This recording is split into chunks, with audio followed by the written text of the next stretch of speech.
नमस्ते बच्चों, हिंदी पाठशाला में आपका स्वागत है। मेरा नाम डॉक्टर संगीता शर्मा है। बच्चों, आज हम आपकी पाठ्य पुस्तक संचयन के पाठ 2 स्मृति पाठ का अध्ययन करेंगे और जिसके लेखक हैं श्री राम शर्मा जी। बच्चों, पाठ को शुरू करने से पहले यहाँ हम थोड़ा लेखक के बारे में जान लेते हैं। बच्चों, श्री राम शर्मा जी इस कहानी में अपनी बाल्यावस्था की एक घटना का सजीव चित्र खींचा है। इसकी रोमांचक शैली एवं घटनाक्रम की स्वाभाविकता को देखते हुए लेखक का लेखन कौशल जो है वो स्पष्ट हो जाता है। यानी वो पता चल जाता है कि वो लेखक कितने उच्च कोटि के थे। इनका जन्म 1896 ईस्वी में हुआ था। बच्चों, अपने जीवन के कार्यकाल के आरंभिक दिनों में वे अध्यापन कार्य में संलग्न रहे तथा स्वतंत्र रूप से राष्ट्र और साहित्य की सेवा करते रहे। विशाल भारत पत्रिका के संपादक के रूप में भी उन्होंने विशेष ख्याति प्राप्त की। बच्चों, वे हिंदी में रोमांचकारी शिकार साहित्य के अग्रणी लेखक भी माने जाते हैं। उनका देहावसान सन 1947 ईस्वी में हो गया था। बच्चों, अब हम आगे पाठ के बारे में जानेंगे। आइए बच्चों, स्मृति पाठ का सार समझते हैं। बच्चों, स्मृति जो पाठ है ये संस्मरण विधा पर आधारित है। इस पाठ में लेखक ने अपने बचपन की कभी न भूलने वाली एक घटना का वर्णन किया है कि किस तरह से उन्होंने अपने बचपन में सांप से लड़कर चिट्ठियों का बचाव किया था। इसका चित्रण इस पाठ में बहुत ही सुंदर तरीके से किया गया है। स्मृति कहानी के माध्यम से लेखक ने सन 1908 में घटित उस घटना का वर्णन किया है जिसकी स्मृति यानी जिसकी याद उन्हें भय यानी डर, निराशा यानी मायूसी, रोमांच यानी रोंगटे खड़े कर देने वाली स्थिति, उत्साह यानी जोश आदि न जाने कितने भावों से भर देती है। जाड़े के मौसम में लेखक झरबेरी के बेर तोड़कर खा रहे थे। यानी सर्दियों का समय था और लेखक झरबेरी यानी बच्चों एक जंगली पौधा है किसका, बेर का, उससे तोड़ करके वो बेर खा रहे थे कि घर से बुलावा आ गया। लेखक बड़े भाई की मार के भय से डरते हुए घर पहुंचे। अब यानी उन्हें भय था कि यानी हम यहाँ पर बेर तोड़कर खा रहे हैं, कहीं हमें भाई इस चक्कर में हमें हमारी पिटाई होगी है। वो डर गए। घर जाकर के देखा उन्होंने तो बड़े भाई ने 3 आवश्यक चिट्ठियां मक्खनपुर डाकखाने में डालने का आदेश दिया। लेखक अपने छोटे भाई के साथ हाथ में बबूल का डंडा थामे माँ द्वारा दिए गए चने लेकर ठंडी हवाओं से बचने के लिए कानों से धोती बांधकर उछलते कूदते हुए चल पड़े। गांव के रास्ते में यानी गांव के रास्ते से गुजरते हुए रास्ते में वहीं एक कच्चा कुआं पड़ता था जिसमें सांप गिर गया था। यानी जिसमें क्या था, एक सांप गिर गया था। रोजाना की आदत के अनुसार कुएं में डेला फेंकना और सांप से फुसकार करवा लेना लेखक आवश्यक समझते थे।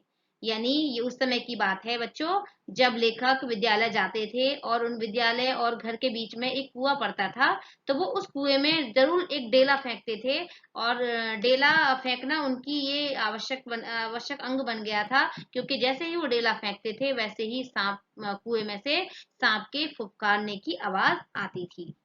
जैसे ही उन्होंने उछलकर डेला फेंका, यानी बच्चों अब ये कौन सा वक्त है, यानी अब ये वो समय है कि लेखक जो है वो कहाँ जा रहे हैं, अपने भाई की चिट्ठियों को डाकखाने में यानी मक्खनपुर डाकखाने में डालने जा रहे हैं। अब क्या है, लेकिन उनकी आदत के अनुसार वो उसमें डेला फेंक रहे हैं। तो उसके बाद क्या होता है, जैसे ही उन्होंने उछलकर डेला फेंका वैसे ही टोपी से चिट्ठियां निकलकर कुएं में जा गिरी। जो उन्होंने उन चिट्ठियों को, क्योंकि कोई उनके पास जेब नहीं थी, तो उन्होंने वो चिट्ठियां अपनी टोपी के अंदर छुपा ली थी। चिट्ठियों के गिरते ही दोनों भाइयों पर न जाने बिजली सी गिर पड़ी। यानी जैसे ही वो चिट्ठियां कुएं में गिरी, दोनों भाइयों पर जाने एक बिजली सी कौंध पड़ी। आगे फिर आगे बच्चों बिजली सी कौंध पड़ी, वे दोनों रोने लगे। लेखक ने कुएं में उतरकर डंडे से सांप को मारकर चिट्ठियों को उठाने की योजना बनाई। यानी अब लेखक ने हिम्मत न हारते हुए उन्होंने क्या किया कि उन्होंने कुएं में उतरने का निश्चय कर लिया कि वो कुएं में उतरेंगे और वहां से उन चिट्ठियों को लेकर के आएंगे। दोनों भाइयों ने अपनी धोतियां उतारी, कानों पर बंधी धोतियां भी उतारी, यानी जो वो धोती पहन रहे थे वो धोती उतारी, जो उनके कानों पर धोती बंधी हुई थी ठंड से बचने के लिए वो भी उन्होंने उतारी, और चने बंधी धोती भी मिलाकर 5 धोतियों से उन्होंने रस्सी बनाकर डंडे को धोती के छोर से यानी किनारे से बांधकर लेखक कुएं के नीचे उतरे।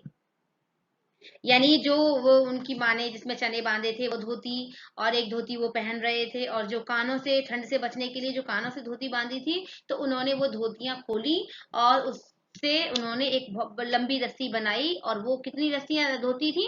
5 धोतियां थी।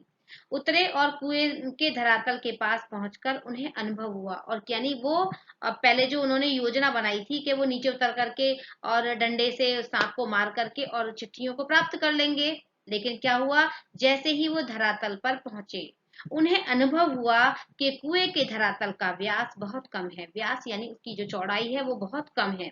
वहां लाठी घुमाने की जगह भी नहीं है, यानी वहां पर इतना संकुचित एरिया है कि वहां पर लाठी घुमाई नहीं जा सकती। उनकी पूर्व योजनाएं व्यर्थ हो गई, यानी जो उन्होंने कुएं में उतरने से पहले जो योजना बनाई थी वो योजना उनकी धरी की धरी रह गई। वे दुश्मन सांप को पीठ दिखाकर भागना नहीं चाहते थे, लेकिन क्या थे, लेखक साहसी थे।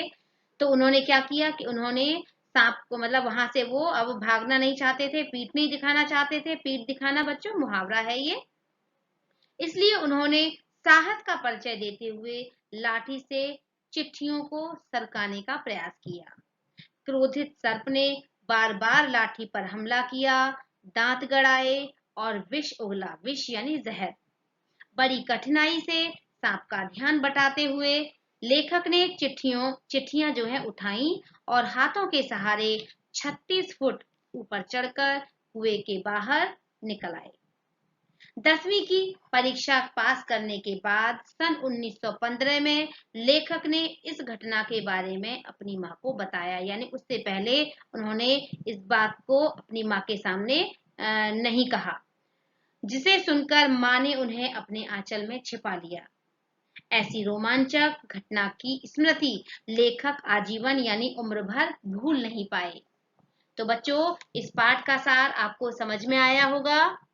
इसी के साथ धन्यवाद।